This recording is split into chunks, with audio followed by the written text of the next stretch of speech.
मेरा नाम डॉक्टर जितेंद्र सिंह यादव है। मेरे मित्र मुझे जीतू के नाम से जानते हैं। कुछ लोग मुझे भैया कहते हैं, कुछ लोग मुझे दादा कहते हैं। फर्रुखाबाद के अधिकांश लोग मुझे डॉक्टर साहब के नाम से जानते हैं।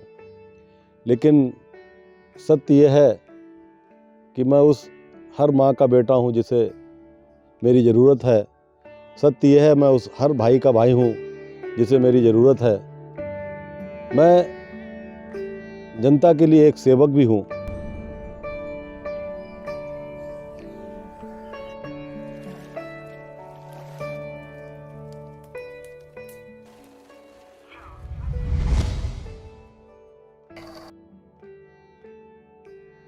पिछले कई सालों से मैंने क्षेत्र में आप लोगों के संपर्क में रहा हूँ और तमाम क्षेत्र की और आप लोगों की समस्याओं से मैं रूबरू हुआ हूँ। तो मैंने अपने तरीके से उनका निराकरण करने की कोशिश की। लेकिन एक व्यक्ति की कोशिश बहुत छोटी होती है। मेरा जो व्यवसाय चिकित्सा और शिक्षा का है, उसके माध्यम से मैंने कोशिश की। मैंने बसें चलवाई, एम्बुलेंस चलवाई, तमाम तरीके के कैंप लगवाए कि उन समस्याओं को दूर करें। लेकिन एक व्यक्ति, जैसा कि मैंने कहा कि एक सीमित उसका दायरा होता है।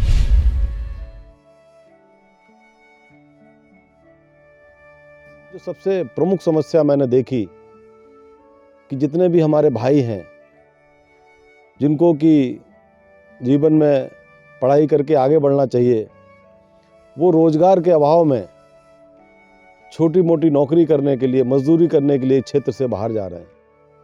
अब प्रश्न ये उठता है कि वो क्षेत्र से बाहर क्यों जा रहे हैं, नौकरी करने के लिए क्यों जा रहे हैं, ज़्यादा बहुत अच्छा उनको अनुभव अपने क्षेत्र में क्यों नहीं मिल रहा है। वो इसलिए कि हमारे यहाँ ऐसी कोई व्यवस्था नहीं है जिससे कि उनके पलायन को रोका जा सके।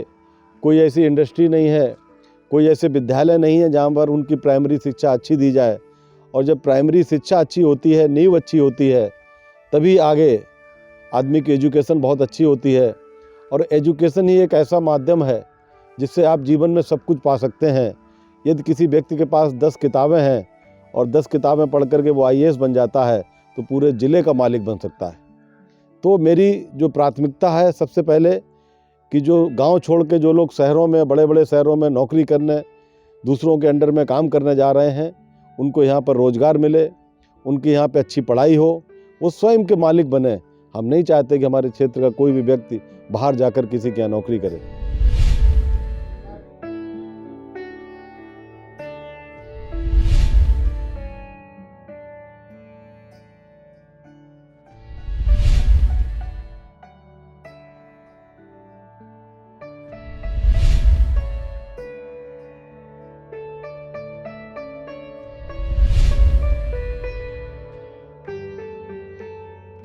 लेकिन अगर मुझे कोई जिम्मेदारी मिलती है तो आने वाले समय में चिकित्सा और शिक्षा के अलावा न केवल मैं वहाँ पर विद्यालय खोलूँगा कि मेरी एक जिम्मेदारी हो जाएगी अगर मुझे आप देंगे।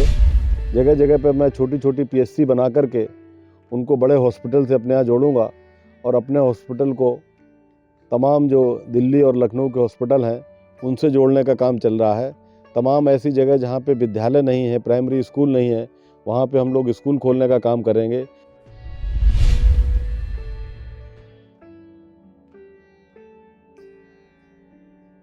यदि कोई सरकारी मदद आती है, तमाम योजनाएं आती हैं, तो वो भी हम कोशिश करेंगे।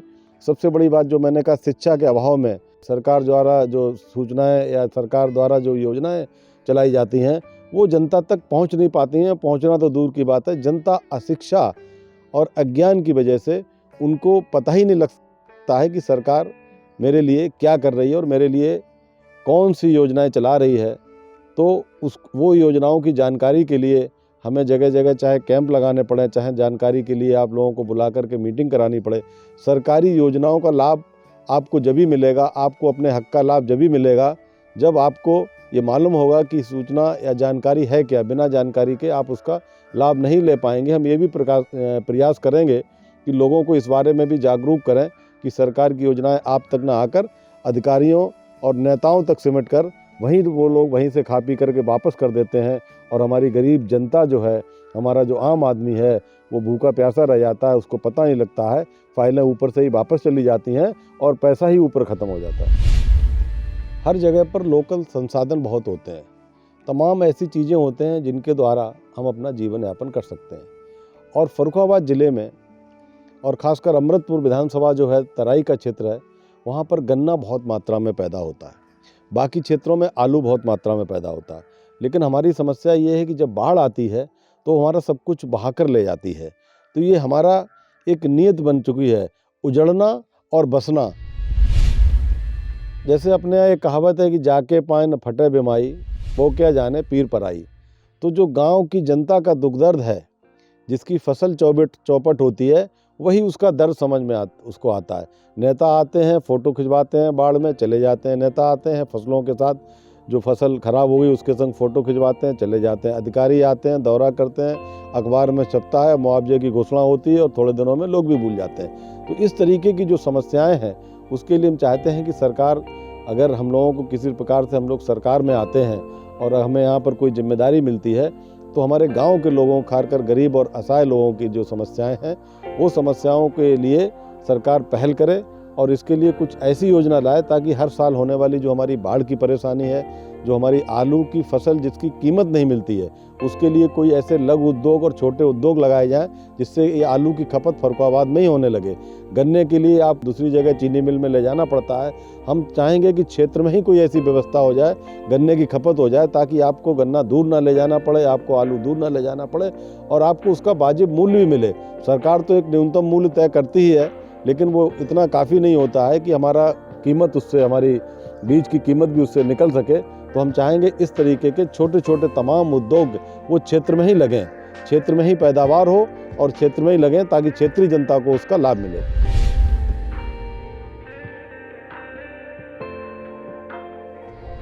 देखिए, मैं हनुमान जी तो नहीं हूँ, लेकिन हम हमारे भगवान हनुमान जी की तरह, जो वो भगवान राम के सेवक थे, वैसे मैं उनकी तरह आपका सेवक तो बन सकता हूँ, जनता का सेवक बन सकता हूँ, अपने क्षेत्र के लोगों का सेवक बन सकता हूँ। क्योंकि मेरा जो मेन पेशा है, आप लोग जानते हैं मुझे, अधिकांश लोग मुझे डॉक्टर साहब के नाम से जानते हैं। और डॉक्टर का काम होता है कि उसके पास जो भी आए, जो भी उसे अपनी समस्या बताए, उसके दर्द को कम करना। तो वो दर्द ज़रूरी नहीं है कि चिकित्सा के रूप में ही हो, आपको कोई शारीरिक परेशानी हो। जो भी आपको परेशानी होगी, मेरी कोशिश रहती है, मेरी जितनी क्षमता है उतनी क्षमता से मैं उसको दूर कर सकूं। अब जहाँ तक चिकित्सा की बात है, तो मैंने देखा, जब मैं गांव में जाता हूं तो सबसे बड़ी दिक्कत आती है, वहाँ पर मैं देखता हूं कि जो बच्चे होते हैं छोटे, वो कुपोषण का शिकार हो जाते हैं। उनको, माताओं को जानकारी ही नहीं है उनको क्या खिलाना चाहिए, क्या नहीं खिलाना चाहिए।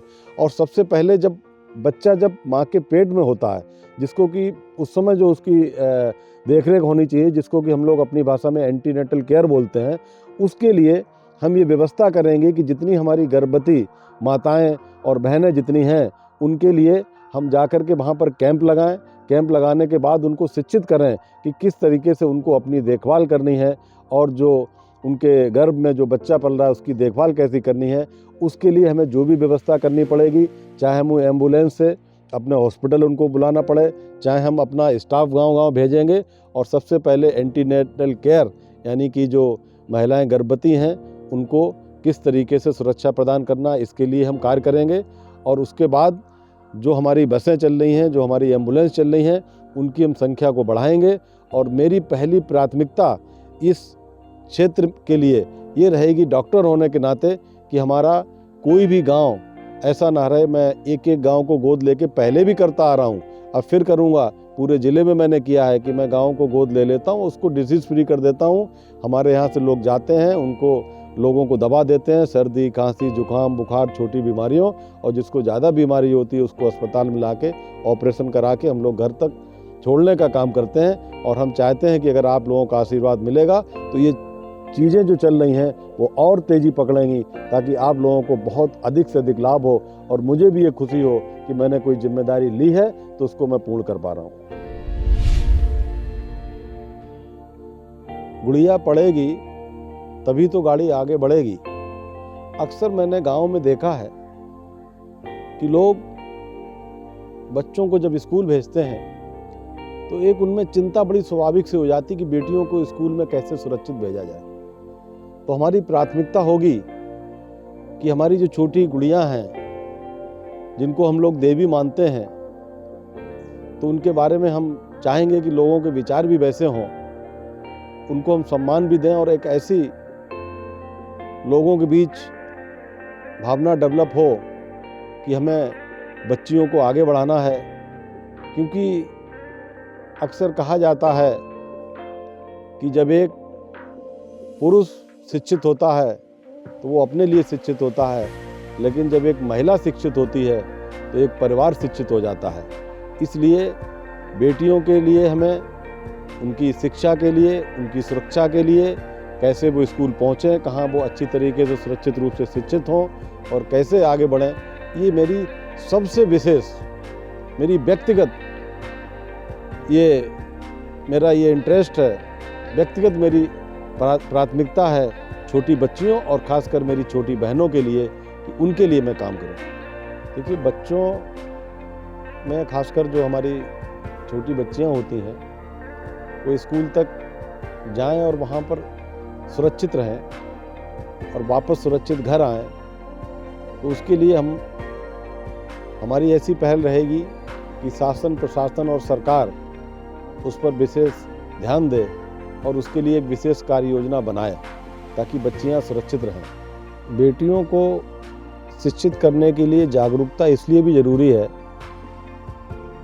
कि जो बेटी जो होती है, जब वो शादी होकर के दूसरे के घर जाती है और जब वो माँ बनती है, तो अक्सर हम लोगों को कहा जाता है कि किसी भी बच्चे की पहली अध्यापक उसकी माँ होती है और जब माँ शिक्षित होगी तभी वो बच्चे को प्राथमिक शिक्षा अच्छे से दे पाएगी और जो बच्चा शुरुआती दौर में जो शिक्षा पाता है वही उसकी नींव होती है। इसलिए भी बेटी का शिक्षित होना बहुत ज़्यादा ज़रूरी है।